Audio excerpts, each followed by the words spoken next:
বাবারা দিলের কান লাগায়া কথাগুলি শ্রবণ করেন। একটা কথাও আমি কাল্পনিক আপনাদের সামনে বলবো না। নিজেরে নিজে প্রশ্ন করেন, নবী রাসূলগণ গুনাহ করে নাই, কিন্তু আল্লাহ কোন নবীরও পরীক্ষা ছাড়া ছেড়ে দেয় নাই। তাহলে নবীদেরকে যদি পরীক্ষা ছাড়া আল্লাহ ছেড়ে না দেয়, তোমারে আর আমারে ছেড়ে দিব? কথা হয় না। আল্লাহ পরীক্ষায় উত্তীর্ণ না হইলে আমি কিন্তু ছেড়ে দিব না। এমন কোন নবী নাই যেই নবীর উপরে আল্লাহ পরীক্ষা করে নাই। আদম নবীরে 350 বছর আল্লাহ কাঁদছে। আদম নবী 350 বছর আগে কাঁদছে, এত কান্না কাঁদছে, এত কান্না কাঁদছে, চোখ দিয়া দাগ পড়ে গেছে রে। এত কান্না কাঁদলো, শুধু একটা ফল শয়তানের দুখায় পড়ে, ফলটা খাওয়ার কারণে জান্নাত থেকে দুনিয়ায় বাহির করে দিল। চিরস্থায়ী জান্নাতে আমাদের আব্বা আম্মা ছিল গো। আদম নবী আমাদের আব্বা, হাওয়া আলাইহিস সালাম আমাদের আম্মা। আব্বা এবং আম্মাকে শয়তান ধোঁকা দিল, এমন ভাবে ধোঁকা দিল যে আল্লাহ নিষেধ করার পর শয়তান ধোঁকা দিয়ে ফল খাওয়াইয়া চিরস্থায়ী জান্নাত থেকে ক্ষণস্থায়ী দুনিয়া নামক জায়গায় পাঠায়া দিছে। আর আদম নবী সেই লজ্জায় আর শরমে 350 বছর পর্যন্ত লজ্জায় উপরের দিকেই তাকাইতে চায় না। আর বলে, মালিক কি ভুল করলাম গো, শয়তানের দুখায় পরে ফল খাইলাম, নিষেধ করার পর আমরা ভুলের মধ্যে পড়ে গেছি। একদিন 2 দিন নয়, 350 বছর কান্নার পরেও আদম নবী ক্ষমার ঘোষণা পায় না। একটা সময় আদম নবী চিন্তায় পড়ে গেল, এত কান্না কান্দি, এত মালিকের কাছে প্রার্থনা করি, কিন্তু মালিক এখনো ঘোষণা দেয় না। একটা সময় বলে, মালিক আর কত কাঁদবো, আপনার কাছে মাপ চাই। শয়তানের ওয়াসওয়াসায় পড়ে গেছিল আমার বিবি, তারে ফল খাওয়াইয়া চিরস্থায়ী জান্নাত হারাইলাম, ক্ষণস্থায়ী দুনিয়ায় আসলাম। আল্লাহ, আমি যেদিন চক্ষু খুলে আপনার সর্বপ্রথম যেদিন আমার ভিতর আপনি রূহ দিলেন, আমিও তাকাইলাম, তাকায়া দেখি আরশের নিচে 2টা নাম একত্রিত, আপনার নামের পাশে আরেকটা নাম দেখা যায়, মুহাম্মাদুর রাসূলুল্লাহ। এই নামের কি চেরা তো গুণ, কেন গো আমি জাগ্রত হইয়াই এই নামটা দেখলাম? তাহলে অবশ্যই নামের সাথে আপনার একটা সুসম্পর্ক আছে। এই নামের নিশ্চয়ই কোনো একটা বরকত আছে। ওই নামের উসিলাও আজকে আবার প্রতিদিনের মতো আপনার কাছে ক্ষমা চাই।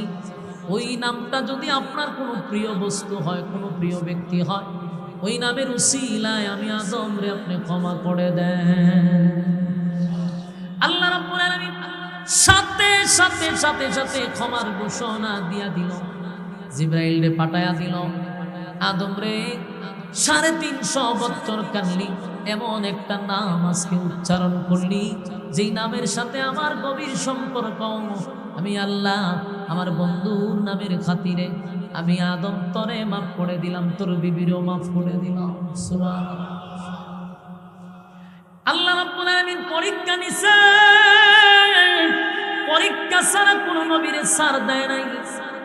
নূহ আলাইহিস সালাতু ওয়াস সালাম একদিন নয় গো, 950 বছর। চিন্তা করেন কয় বছর? আরো জোরে, 9.5 বছর, 950 বছর, 950 বছর পর্যন্ত দিনের দাওয়াত দিল। মানুষের দ্বারে দ্বারে কালেমার দাওয়াত দেয়, কিন্তু কালেমা উম্মতরা পড়ে না। নূহ পয়গম্বর মানুষের দ্বারে দ্বারে কালেমার দাওয়াত লইয়া যায়, কিন্তু নূহ পয়গম্বরকে মানুষ পিছন দিয়া ঢিল মারে, পাথর মারে। হাইরে কান্না, নূহ পয়গম্বর কাঁদছে। একদিন নয়, 950 বছর নূহ পয়গম্বর বলে কাঁদছে। এত মায়ের মারছে বেঈমানেরা, নূহ পয়গম্বরকে রক্তাক্ত করছে, মারছে। এরপর পয়গম্বর কালেমার দাওয়াত দেওয়া বন্ধ করল না। কয়েকজন মানুষ কালেমা পড়ছে, 900 বছরের 40 জনের মতো কালেমা পড়ছে। এই নূহ পয়গম্বর 950 বছর কান্নার পরে আমার আল্লাহ নূহ পয়গম্বর একদিন নিজেই আল্লাহ বলেন, পয়গম্বর এই জাতি ৯৫০ বছর কালেমার দাওয়াত পাইয়া এরপরও তারা কালেমা গ্রহণ করে না, আপনার উপরে নির্যাতন করে, রক্তাক্ত করে, আপনার কোনো চাওয়া পাওয়া আছে? নূহ পয়গম্বর কয়, আল্লাহ ৯৫০ বছর দাওয়াত দিলাম কিন্তু কালেমা পড়ল না, এদেরকে আর কালেমার দাওয়াত দিয়ে লাভ হবে না, এদের ব্লাড নষ্ট হয়ে গেছে। কথা ঠিক নেই? কিছু মানুষ দেখবেন এরা ইমাম সাহেব আলেমরা যতই ওয়াজ করুক এ কিন্তু থেরামি করে, বুঝতে হবে এর ব্লাডের সমস্যা আছে। ঠিক বাড়ির দিয়ে দরজা লাগাই হইবেন না, আমরা গরু লইয়া বলে আয়ো তুমি আর আমি হুজুরের সুবহানাল্লাহটা রইয়া গেছি, এটা আমি দুজন মিলে হতম দিলাই। ওমা এখানে একটা বাড়ির কেন, এখানে একটা এখানে কইতি, আমি কি বেঠিক কথা কইছি? কিরম লোক, 13 লোক আসেনি গ্রামে আছে। আমি যে আয়াতে কারিমা তেলাওয়াত করছি, আল্লাহ শুরুতেই বলেন যে ইন্নাল্লাযীনা আমানু ওয়া আমিলুস সালিহাতি কানাত লাহুম জান্নাতুল ফিরদাউসি নুজুলা। আল্লাহ বলেন নিশ্চয়ই যারা ঈমান এনেছে এবং সৎ কাজ করেছে তাদের জন্য সুসংবাদ হলো জান্নাতুল ফিরদাউসের মেহমান বানানো। বিষয়টা কি স্বাভাবিক? তাহলে বুঝতেই, জান্নাতুল ফিরদাউস হলো সর্বোচ্চ ভিআইপি জান্নাত। সাধারণ ক্যাটাগরির লোকেদের ভিতরে ঢুকতে পারত না। এটা যারা সর্বোচ্চ নাম্বার ভাইয়া ভাস করছে, ভিআইপি পারসন, এদের জন্য জান্নাতুল ফিরদাউস। আল্লাহ ওয়াদা করতেছে যে আমি ওয়াদা করলাম নিশ্চয়ই যারা ঈমান আনছে এবং যারা নেক আমল করছে তাদেরকে আমি ফিরদাউসের মেহমান বানাবো। মানে আপনারা জান্নাতে যাইতে চাননি? সবাই চান। জান্নাতে যাইতে চায় না এমন কোন মানুষ পৃথিবীতে নেই, সবাই জান্নাতে যাইতেছে। নামাজ পড়ুক না পড়ুক, যে কোনো মানুষকে আপনি জিগাইবেন, একজন হিন্দুরে জিগাইলো দেখবেন উত্তর দিব যে আমি স্বর্গে যাব। মানে হেও নরকও যাইতে চান, হেও এর দাবি হলো যে হুজুর আমিও জান্নাতে যেতাম, মানে স্বর্গে। আর মুসলিম বেনামাজি হোক, সুদপুর হোক, মুশকুর হোক, সবাই কই হুজুর মরলে তো জান্নাতে যেতাম। তাহলে জান্নাত সকলের আশা আকাঙ্ক্ষা, ঠিক নেই? সবাই যাইতেছে না। আমি যদি আপনারা প্রশ্ন করি জান্নাত কি কারণ মামুর বাড়ি? দেখেন না দি, এটা কারণ মামুর বাড়ি না। জান্নাত কারো মামুর বাড়ি না, জান্নাত কারো আত্মীয়র বাড়িও না, ঠিক নেই? মনে করে আরেকটু, জান্নাত কারো মামুর বাড়িও না, কারো আত্মীয়র বাড়িও না। কিন্তু আমাদের আশা আকাঙ্ক্ষা আমরা যাইতাম। কিন্তু প্রশ্ন হইল জান্নাতে যাইতেন, আল্লাহ কি জান্নাতটা বিনা শর্তে আপনারা দিব? জান্নাত কি বিনা শর্তে আমরা দিব? জান্নাত যাইতে গেলে 100% শর্ত লাগে। বিনা শর্তে আপনি আমাকে জান্নাত দিবেন। কথা কি বুঝতেছেন? আপনারা যদি মনোযোগ দিয়ে কথা শুনেন, আমি আশা করি ওয়াজ বাড়িতে নিয়ে যেতে পারবেন। এর দিকে প্রথমে মনোযোগ দেন, আর ভূমিকাটা খুব মনোযোগ। বিনা শর্তে আল্লাহ জান্নাত দিবেন না, তাহলে অবশ্যই শর্ত লাগবে। দুনিয়া এক সময় বিনা শর্তে আল্লাহ দেন। দুনিয়ার নিয়ামতের জন্য কোনো শর্ত নাই, বিনা শর্তে দুনিয়া আল্লাহ দেয়। কিন্তু জান্নাত বিনা শর্তে দিবেন। দুনিয়া দেয় বিনা শর্তে। ডোনাল্ড ট্রাম্প আমেরিকার প্রেসিডেন্ট হয়েছে আরেকবার, বলুন সে কি আল্লাহ মানেনি? এর আল্লাহ দুনিয়া দিছেনি, কম না বেশি? বাংলাদেশের সব বিক্রি করলো এর সম্পদের সমান হতে, তাহলে এর আল্লাহ সব কি দিছে? দুনিয়া দিছে। কিন্তু আল্লাহ মানে না, এরপরে দুনিয়া দিছে। তাহলে দুনিয়া পাওয়ার জন্য আল্লাহ মানলেও দুনিয়া দেয়, আল্লাহ না মানলেও দুনিয়া দেয়। দুনিয়া পাওয়ার জন্য কোনো শর্ত নেই। দুনিয়া পাওয়ার জন্য কোনো শর্ত নাই, জান্নাত পাওয়ার জন্য অবশ্যই শর্ত। এখন প্রশ্ন হইল শর্তটা কি? এক নাম্বার শর্ত হইল ইল্লাল্লাযীনা আমানু। এক নাম্বার হলো তোমরা ঈমান আনতে হবে আমি আল্লাহ। কথা হই না দি? এক নাম্বার শর্ত কি? ঈমান। এখন এক নাম্বার শর্ত যদি হয় ঈমান, তাহলে আপনারা যারা এখানে বসা, স্টেজও যারা বসা, সবার দাবি হলো হুজুর এক নাম্বার শর্ত পালন করছি। কথা বলেন না? আপনারা কিন্তু ঈমানদার না? তিনটা হই না তো আল্লাহ কইছে এক নম্বর শর্ত হলো ঈমান আনতে হবে। এখন আপনারও দাবি এটা না যে হুজুর আমরা তো ঈমান আনছি, শর্ত একটা কি মানছি, শর্ত একটা মেনে লইছি। কারণ আমরা কি ইমানদার। কথা আমার সাথে একটু হানা কইয়েন, বলুন আমরা কি ইমানদার। একটু হানা কইলে পুরো ক্লাসের মতো হইব, আপনারা বুঝতে সুবিধা হবে, আমারও বুঝাইতে সুবিধা হয়। আল্লাহ কইছে এক নম্বর শর্ত ঈমান। আপনারা আমার সবার দাবি হুজুর আমরা এক নম্বর শর্ত মানছি, কারণ আমরা ইমানদার। তো ইমানদার যেহেতু আমরা, আল্লাহ আমরা বলতে ঈমান আনতে হইব, তা আমরাও ঈমান আনছি। প্রশ্ন হইল এত কিছু করার পর আল্লাহ বারবার ইমানদারকেই কেন ওয়াজ করতেছে? এটি হলো আমাদের বিষয়টা বোঝা। ঈমান আনছে আল্লাহ জানে, কিন্তু কোরআনে দেখবেন কোন কাফের ঈমান আনার কথা হয়। আল্লাহ কয় ইয়া আইয়ুহাল্লাযীনা আমানু, হে ঈমানদার। ঈমানদাররে দিয়ে ওয়াজ করতেছে। ঘটনাটা কি? আল্লাহ কয় ইয়া আইয়ুহাল্লাযীনা আমানু তাকুল্লাহা হাক্কা তুকাতিহ, হে ঈমানদাররা তোমরা আমি আল্লাহকে ভয় করো, ভয় করার মতো। বলুন এখানে কাফেররে বলছেন, আমি ঈমানদাররে বলছি। ইয়া আইয়ুহাল্লাযীনা আমানু কু আনফুসাকুম ওয়া আহলিকুম নারা, আল্লাহ বলেন হে ঈমানদাররা তোমরা জাহান্নামের আগুন থেকে নিজে বাঁচো, পরিবারকেও বাঁচাও। কাফেররে কইছেন ঈমানদাররে বলছেন, এখানে ঈমানদাররে কয় ইয়া আইয়ুহাল্লাযীনা আমানু কু আনফুসাকুম ওয়া আহলিকুম নারা, জাহান্নাম থেকে বাঁচার কথা ঈমানদাররে বলতেছে। ইয়া আইয়ুহাল্লাযীনা আমানু তুবু ইলাল্লাহি তাওবাতান নাসুহা, এখানে আল্লাহ কয় ঈমানদাররা তোমরা গুনাহ থেকে ফিরে আসো। ঈমানদাররে কইছে না বেঈমানরে কইছে? সব ঈমানদারের ওয়াজ। অথচ আপনি আমার দাবি আমরা ঈমানদার। এখন ঈমানদার হওয়া সত্ত্বেও কেন আমরা ওয়াজ করে, এর একটা কারণ আপনারা শুনেন। জ্বর উঠে না মানুষের শরীর, তো উঠলে পরে দেখবেন ডাক্তারের বগুলের নিচে একটা শিক ঢুকায়, কলম একটা ঢুকায় কতক্ষণ পরে বাইর করে, বাইরে কয়েও 102, তার মানে তাপমাত্রা 102 গেছে। এই কলমটার নাম হইল থার্মোমিটার, এটা দিয়ে জ্বর মাপে। আমরা যে সকলেই ঈমানের দাবি নিয়ে বসে রয়েছি, কেউ রে বেঈমান হওয়ার ক্ষমতা আমারও নাই, হুজুরের না আছে। কিন্তু নাই কেন? আমাদের কাছে ঈমান মাফার থার্মোমিটারটা নাই। যদি ঈমান মাফার থার্মোমিটার থাকতো তাহলে আপনার মতো ব্যক্তি আমার মতো ব্যক্তি ঈমানদার হওয়া গেল না। এই জন্য দেখবেন আমাদের সমাজে এই থার্মোমিটার না থাকার কারণে সুদপুর পর্যন্ত নিজের ঈমানদার দাবি করে।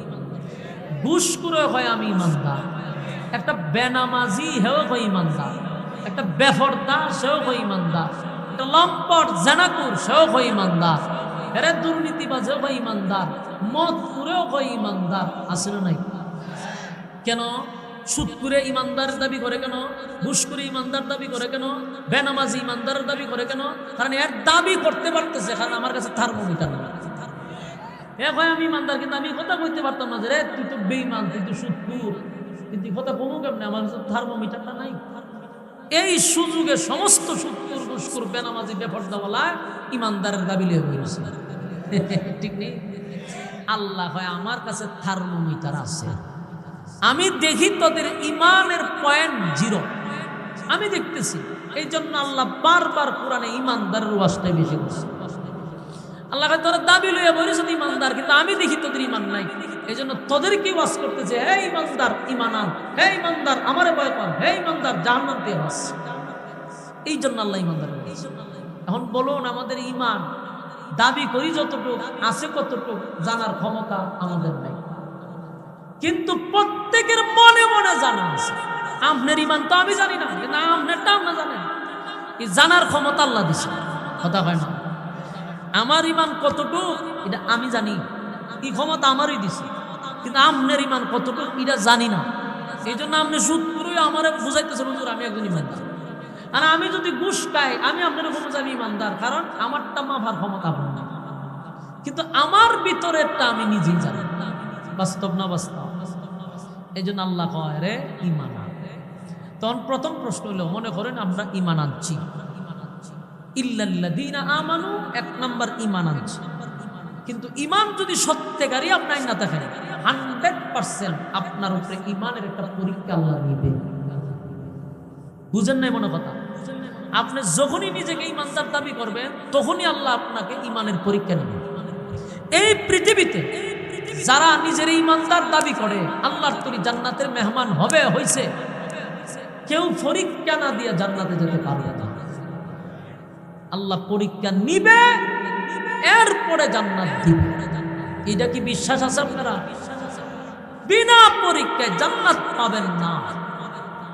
আল্লাহ হয় এই পৃথিবীটারে বানাইছে একটা পরীক্ষার হল, আর আমরা হইলাম পরীক্ষার্থী। প্রত্যেকটা আল্লাহ সময় নির্ধারণ করে দিছে। পরীক্ষার হলে যেমন আমরা স্কুল কলেজ ভার্সিটিতে পরীক্ষা দিই, সময় হলো 3 ঘন্টা। আল্লাহ হয় দুনিয়া নামক পরীক্ষা তো আমি সময় দিয়ে পাঠাইছি। 60 বছর 70 বছর যার যতটুকু সময় দিছে এতটুকুর ভিতরে পরীক্ষা দাও। পরীক্ষায় যদি ফেল করেন, দ্বিতীয়বারই হলে ঢুকে আবার পরীক্ষা দিবেন, সুযোগ আর নেই। একবারই পরীক্ষার হলে ঢুকছেন, একবারই বাহির হবেন, দ্বিতীয়বার পরীক্ষা দেওয়ার সুযোগ নাই। তাই ফার্স্ট ফেল একবার, দ্বিতীয়বার কোনো সুযোগ নেই। এই জন্য আল্লাহ বলেন, আমি তোমাদেরকে দুনিয়াতে অনর্থক পাঠাইছি। তোমরা ধারণা যে আমি খাইবার লেগার ঘুমাইবার লেগার মাস্তানি করবার পাঠাইছি, এটা ভুল। আল্লাহ নিজে বলেন, আফাহাসিবতুম আন্নামা খালাকনাকুম আবাসাও ওয়া আন্নাকুম ইলাইনা লা তুরজাউন। রব্বে কারীম বলেন, অনর্থক আমি কাউরে দুনিয়ায় পাঠাই নাই, অযথা পাঠাই নাই, নিষ্প্রয়োজনে পাঠাই নাই, অনর্থক বানাই নাই। এটা আল্লাহ বলছে। প্রশ্ন যদি করি মালিক রে, তাহলে আমাদেরকে কেন পাঠাইলেন? রব্বে কারীম বলেন, ওমা খালাকতুল জিন্না ওয়াল ইনসা ইল্লা লিয়াবুদুন। আমি মানব এবং দানব দুইটা জাতিরে বানাইছি শুধুমাত্র আমি আল্লাহর গোলামির জন্য। বলুন কিসের জন্য? আরে আমি তো বানাইলাম গোলামির জন্য, গোলামির জন্য। এখন আপনারা প্রত্যেকটা মানুষ বালিশের সঙ্গে মাথা লাগাইয়া রাত্রের বেলায় ঘুমানোর আগে চিন্তা করেন, আল্লাহ বলছে আমি বানাইছি গোলামির জন্য। কিন্তু আমরা রাইতে দিনে 24টা ঘন্টা পাওয়ার পরে কয় ঘন্টা গোলামি করছি একটা হিসাব করে দেখা যায় আমরা 1টা ঘন্টাও আমার মালিকের জন্য বরাদ্দ রাখি নাই। বাস্তব কইছি না অবাস্তব? আল্লাহ বলেন, প্রতিদিন ঘুমানোর সময় নিজের সঙ্গে নিজে একটা হিসাব মিলাইবা। সারাদিন আমি কি করলাম, আমি ঘুমানোর আগে একটা হিসাব করব। আমারে তো মালিক বানাইছিল ইবাদতের জন্য, মালিকের দেওয়া নিয়ামত খাইয়া পরীক্ষার হলে সময় পার করতেছি। সারাদিন আজকে আমার সাবজেক্ট কি ছিল, আমি কি পরীক্ষা দিলাম, রেজাল্ট কেমন আসবে। পরীক্ষার্থী পরীক্ষার হলে বৈশাই বুঝতে পারে সে পাস করবে না ফেল করবে। বুঝুননি কথা?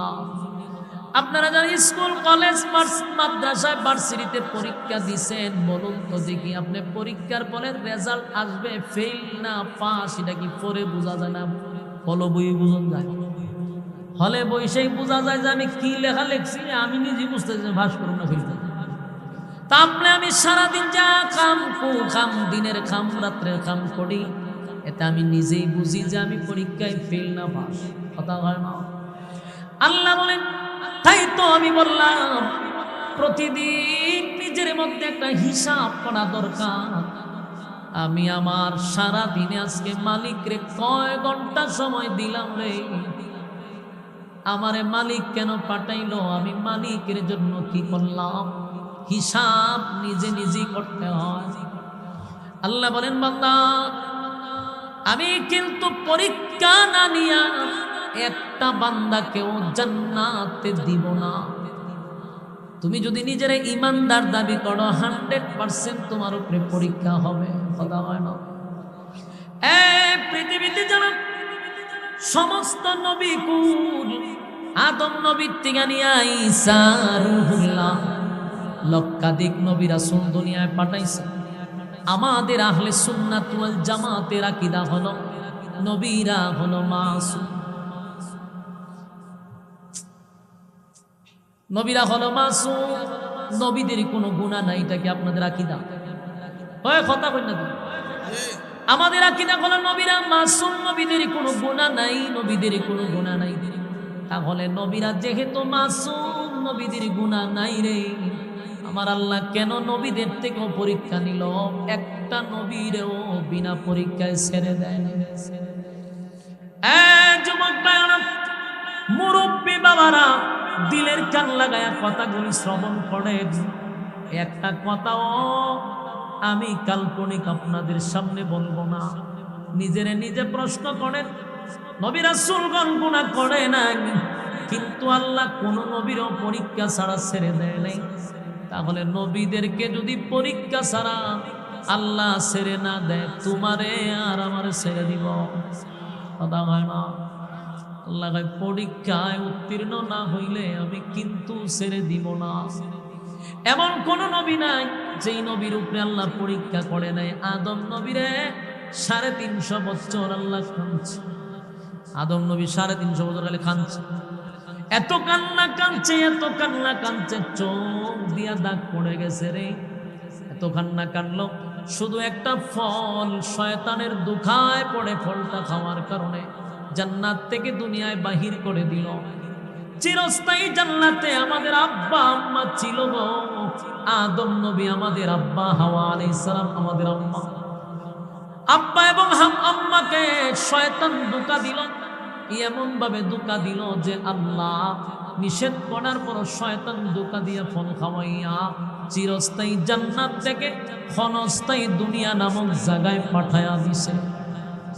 আর আদম নবী সেই লজ্জায় আর শরমে 350 বছর পর্যন্ত লজ্জায় উপরের দিকেই তাকাইতে চায় না। আর বলে, মালিক কি ভুল করলাম গো, শয়তানের দুখায় পরে ফল খাইলাম, নিষেধ করার পর আমরা ভুলের মধ্যে পড়ে গেছি। একদিন 2 দিন নয়, 350 বছর কান্নার পরেও আদম নবী ক্ষমার ঘোষণা পায় না। একটা সময় আদম নবী চিন্তায় পড়ে গেল, এত কান্না কান্দি, এত মালিকের কাছে প্রার্থনা করি, কিন্তু মালিক এখনো ঘোষণা দেয় না। একটা সময় বলে, মালিক আর কত কাঁদবো, আপনার কাছে মাপ চাই। শয়তানের ওয়াসওয়াসায় পড়ে গেছিল আমার বিবি, তারে ফল খাওয়াইয়া চিরস্থায়ী জান্নাত হারাইলাম, ক্ষণস্থায়ী দুনিয়ায় আসলাম। আল্লাহ, আমি যেদিন চক্ষু খুলে আপনার সর্বপ্রথম যেদিন আমার ভিতর আপনি রূহ দিলেন, আমিও তাকাইলাম, তাকায়া দেখি আরশের নিচে 2টা নাম একত্রিত। আপনার নামের পাশে আরেকটা নাম দেখা যায়, মুহাম্মাদুর রাসূলুল্লাহ। এই নামের কি যে এত গুণ, কেন গো আমি জাগ্রত হইয়াই এই নামটা দেখলাম? তাহলে অবশ্যই নামের সাথে আপনার একটা সুসম্পর্ক আছে। এই নামের নিশ্চয়ই কোনো একটা বরকত আছে। ওই নামের উসিলাও আজকেও আবার প্রতিদিনের মতো আপনার কাছে ক্ষমা চাই। ওই নামটা যদি আপনার কোনো প্রিয় বস্তু হয়, কোনো প্রিয় ব্যক্তি হয়, ওই নামের উসিলায় আমি আদম রে আপনি ক্ষমা করে দেন। আল্লাহ রাব্বুল আলামিন সাথে সাথে সাথে সাথে ক্ষমার ঘোষণা দিয়া দিল, জিবরাইল রে পাঠায়া দিল। আদম রে 350 বছর কাঁদলি, এমন একটা নাম আজকে উচ্চারণ করলি যেই নামের সাথে আমার গভীর সম্পর্ক। আমি আল্লাহ আমার বন্ধুর নামের খাতিরে আমি আদম তরে মাফ করে দিলাম, তোর বিবিরও মাফ করে দিলাম। সুবহানাল্লাহ। আল্লাহ রাব্বুল আলামিন পরীক্ষা নিছে, পরীক্ষা ছাড়া কোন নবীর ছাড় দেয় নাই। নূহ আলাইহিস সালাতু ওয়াস সালাম একদিন নয় গো, 950 বছর। চিন্তা করেন কয় বছর? আরো জোরে, 9.5 বছর, 950 বছর, 950 বছর পর্যন্ত দিনের দাওয়াত দিল।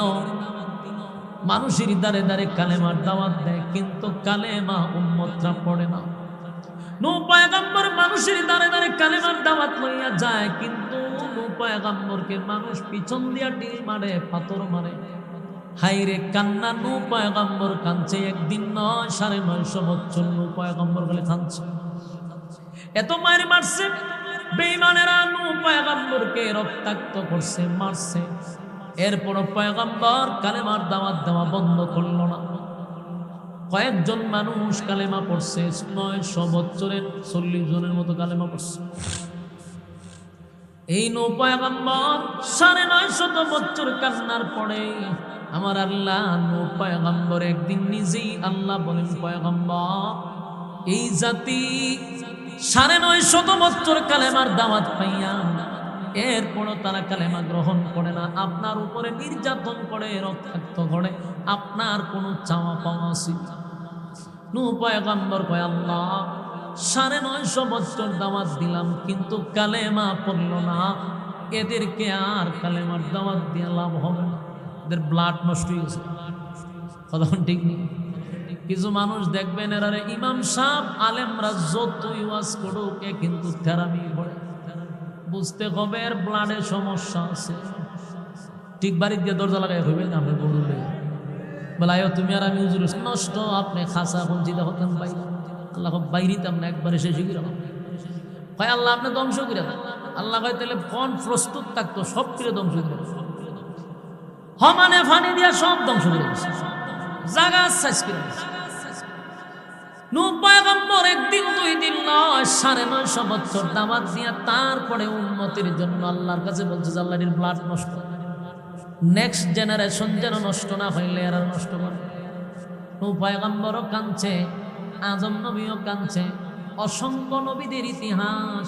জাকারিয়া নবীরে তো 2 দিকে 2 ভাগ করে দিয়েছে, উম্মতেরা খরাত দিয়া 2 টুকরা করে দিয়েছে। চিন্তা করে নবী মেরে লিছে কি পরিমাণ বিয়াদ্দব, চিন্তা করছেন নি আপনারা? জাকারিয়া নবীও দিনের দাওয়াত দিছে কিন্তু কালেমা পড়ে না, উল্টা দাওয়াত দিতে গেলে দৌড়ায় লাড়ি লিয়া দৌড়ায়, নবীরে দৌড়ায়। কত বড় খারাপ ইতা! একবার জাকারিয়া নবী দিনের দাওয়াত দিতে গিয়া লাঠি সোটা লইয়া জাকারিয়া নবীরে দৌড়ায়। জাকারিয়া নবী একটা গাছের কাছে আয়া দেখে আর রাস্তা নাই, কয় গাছ তুই কিতা করছ? আমি হার হয়ে গেছি, ওতে দেখছ আমি হার হয়েছি, আইতা যে লাঠি লিয়ে আমার কিতা করবে, ওতে ভিতরে ঢুকে গাছ ফাঁক হয়ে গেছে, ফাঁক হইয়া জাকারিয়া নবীর আইন হোমা অনেক আয়াতে গিরে গেল ইতিহাসের গেল কো চতুর্দিকে তালাশ করে জাকারিয়া নবীরে ভাই। শয়তান নাই তো দেখছে যে এটার ভিতরে জাকারিয়া ঢুকছে, শয়তানের দরবেশের বেশ দিলে সামনে খালি খালি কিতা হয় আমরা জাকারিয়ারে তো ভাই, জাকারিয়া গাছের ভিতরে আছে। এরা হয় মিয়া ভাইজ দামি করে এমনি মেজাজ করো, জাকারিয়া নবীরে ভাই আজকে মাইরালাম আর আপনার ভাইজ দামি গাছের ভিতরে মানুষ দূর হয়ে জাকারিয়া নবী যে গাছের ভিতরে তো শয়তান আছে দেখছে, হ্যাঁ কইতে পারে যে ওনার মজেজা, কিন্তু হ্যাঁ এটা পান এখন জাকারিয়া নবী জাদু জানতো। নাউজুবিল্লাহ বাড়ি দিয়া কইবে আচ্ছা আমি কি বাউন্ডারি ওয়াজ করতেছি না মমি সিং কইছি বাউন্ডারি কেমনে কইতা ভাবনার মানুষের মতো আপনারা লাগতেছে আজকে। তা আওয়াজ দিন না দি বাউন্ডারির বেড়েন তো রক্ত করো মাধ্যম আপনারা যে মারাত্মক ঠ্যাং খাইটা পর্যন্ত লানা খাইটা আবার মিছিল দেয়, আমি এমন ডরাই। তা আপনারা তো রক্ত করুন, তা আজকে দিই ভাবনার মানুষের মতো ভাবনা যে ওয়াজ করতাম যাই তারা আমি কেতকুতানি দিয়া দেখছি, তা 80 দেন 3 দিন পরে বলে 80 দেয়, পরে যেটা কেতকুতানি দেখেছেন 80টা দোন দরকার, পরে 80 দেয়। তিহিতাইলি তালের মানুষ আল্লাহ আল্লাহ এখানে ওয়াজ করেন কোনোরকম চোখ বুঝছে, আমি মনে করি যে আমার সামনে কেউ নাই, এমনি চোখ বুঝতে বসে মানুষ হাজার হাজার মানুষের সমাগম, কিন্তু কোনো লাভ নাই, গুতা দিলেও কথা হয়। তো এর সামনে ওয়াজ করি না, খবর জিয়ারত করি, সব পীরে মুর্দা বানায় খবর জিয়ারত করে আসবো। এটা তো আর ভাবনা না, এটা ব্রাহ্মণবাড়ি। কিন্তু আপনারা লক্ষণে আজকে বুঝতেছি না যেটা যে ব্রাহ্মণবাড়ি ওয়াজ করতেছে, এটা আওয়াজ দিতে হুজুর ডরা, আমিও ডরাই। খারাপ যেখানে আছে বালাও আছে, ব্রাহ্মণবাড়ির মানুষ আলেম প্রিয় মানুষ, খারাপের সাথে যেখানেও মুসাই কেন বেড়াও ঠিক ভালো আছে। কথা কই একটু মনোযোগ দিয়ে শুনুন। ওই যে শয়তান না এ কিন্তু দেখছে যে গাছের ভিতরে ঢুকছে, হে করছে কি তা মানুষের বেশ দিলে আরে তোমরা তো তুকাইতো গাছের ভিতরে আছে, তো হেরার মেজাজটা গরম, বাইরে মাথা ফাড়ালাম তো আমরা তুকাইতেছি এমনি মেজাজ গরম, আবার গাছের ভিতরে মানুষ বলছে আরে এবার জাদু জানে পরে কয় তোমরা বিশ্বাসই করো না আমার কথা, ওই দেখো তার পাঞ্জাবি বাড়ি রয়েছে। ওরে কথা তো ঠিকই, পাঞ্জাবিতে আছে, ওহন বিশ্বাস করছে। এরা হয়তো সমস্যা নাই, আমরা ভাইরালাম মাঝখানে খরাত লইয়াইছে, কি পরিমাণ জাহেল চিন্তা করে, ইত্যাদি দিয়ে ওহনের থেকে মানুষ থেকে আরো খারাপ। ওই খরাতান্যা গাছের উপরে দিলে আমরা খুঁচাইতেছি। আর জাকারিয়া নবীর ভিতরে জাকারিয়া নবী কয় সব্বনা, সেটা দিয়ে আওয়াজ করতেছে ঘটনা কি, তার মানে খাইটিলে শয়তান না তো এলেম বেশি, বুঝছেন নি? শয়তানে বুঝতে পারছে, গাছের কাছে যখন দাঁড়াইছে এই সময় জাকারিয়া নবী যদি কত আল্লাহ গাছ রে কোন আমার বাঁচাইতে, অথবা আল্লাহ আপনি আমাকে বাঁচান, তইলে কিন্তু শয়তান নেই, হতার হইল না। কিন্তু শয়তান খুব চালু লোক, শয়তান দেখছে যে জাকারিয়া নবী গাছের কাছে বলছে। শয়তান হয় এখন যদি জাকারিয়ারে হত্যা করে তাহলে জাকারিয়া ইমান হারা হয়ে মারা যাবে, নবুয়ত যাইবে, তাহলে আমি সাকসেস। তো জাকারিয়া নবীর মাথার উপরে যখন আওয়াজ চলতেছে, জাকারিয়া নবী বুঝে লাইছে আল্লাহ ডাক মারছে। আল্লাহ যে আল্লাহরে ডাক দিছে, আল্লাহ রে জাকারিয়া বাচ্চাকে সুদ্ধা, বাচ্চাকে তুই যদি আমার ডাকটা না দিতি তাহলে তোর নবুয়ত আমি সিনায় নিতাম। তুই যে গাছের কাছে সাহায্য চাইছিস, আমারে কইলি না। উনি ডাইরেক্ট বলছে না যে গাছ আমারে বাঁচা, বলছে গাছ আমি কিতা করতাম, কত ভিতরে ঢুক। কিন্তু আল্লাহর হতে তুমি ইডি কেন কই আমারে কইলে না, আল্লাহ করছে রা হয়তো চুপ করে বয়ে থাকা। আমার যখন ডাক দিলাইছ তোর ইমানও গেছে না, নবুয়তও গেছে না। শয়তান চাইছিল জাকিরা যদি আল্লাহর কাছে না চায় উনি কাফের হয়ে যাবে, আমি শয়তান সাকসেস।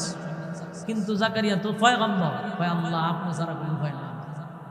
আল্লাহরে ডাক দিছে, আল্লাহ খুশি হয়ে কয় তখন চুপ করে হারিতা, তুই যেহেতু গাছের কাছে সাহায্য চাইছ আমার কাছে, আমি আল্লাহরে ডাক দেওয়ার কারণে নবুয়ত রাখলাম, ইমানও রাখলাম, কিন্তু চোখ কোনো সাউন্ড নাই। ফরাত দিয়া তোমার দুই ভাগ করা হবে, একটা টু শব্দ করতে পারবো না, উপ করবা তাহলে কিন্তু নবুয়ত হয়ে যাবে।